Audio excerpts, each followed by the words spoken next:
undergraduate. Can you speak to the pros and cons of pastoral counseling, whereas the clergy person is not trained, licensed professional? I think you were kind of. Yes. So, okay, clergy often function as like a gatekeeper, right? They're kind of the first line of defense. And Black church folks might often go to their clergy person first before seeking out professional mental health counseling. So clergy are great for providing support, providing biblically based advice. I'm pausing because I was about to say something smart, but I think I'll save that for a minute, in a few minutes. So here are my rules of thumb. I think that pastoral counseling is great for short-term, solution-focused problems, okay? If it gets to the point where you as the clergy person feel confused or concerned, refer.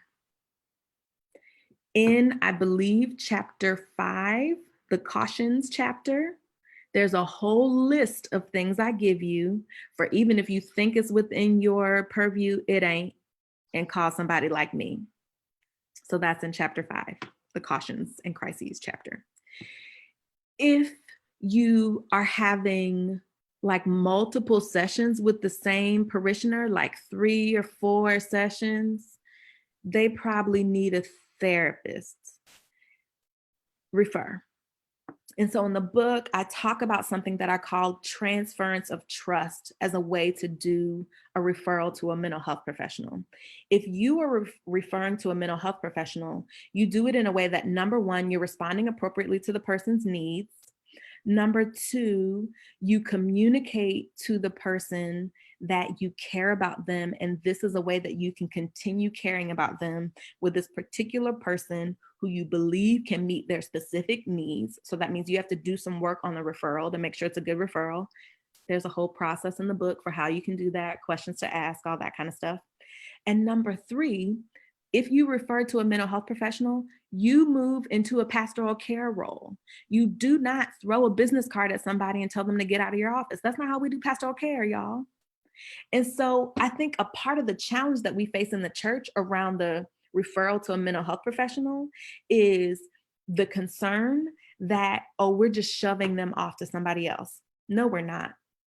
And the transference of trust model that I outline in the book gives you a process for how to do that. It gives you specific language, if you're not sure how to say it, for how to make that referral, how to move into that pastoral care role, and then some steps for you to take after you've made the referral so you can ensure the referral sticks.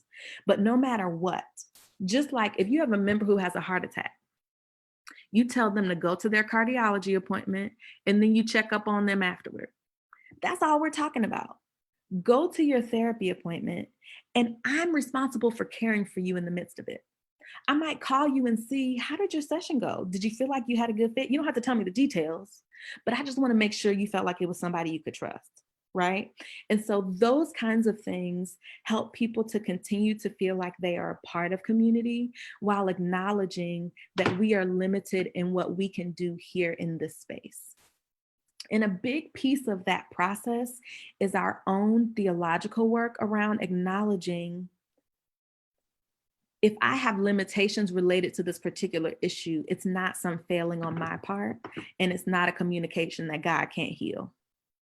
It's a communication that God has multiple avenues through which God can heal. And this is about accessing all of those avenues.